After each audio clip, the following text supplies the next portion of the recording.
He awoke in the dark some hours later, not sure where he was. The caravan was no longer moving, and he was on the floor, under the bench, next to some small boxes. There were voices, speaking a hissing, clicking language Scotty didn't understand, and he peeked out between someone's legs to see what was happening.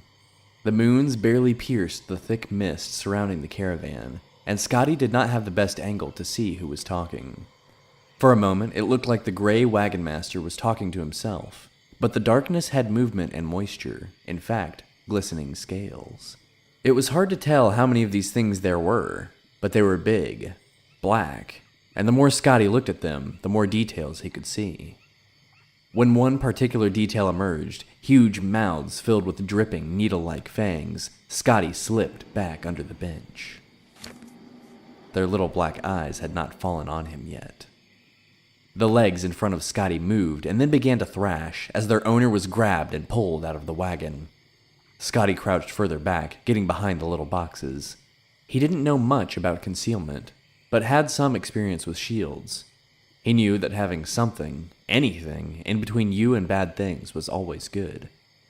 A few seconds after the legs had disappeared from sight, there was a horrible scream.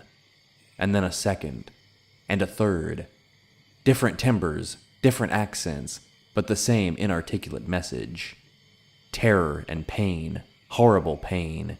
Scotty remembered a long-forgotten prayer to the god Stendar, and whispered it to himself. Then there was silence. Ghastly silence that lasted only a few minutes, but which seemed like hours, years. And then the carriage started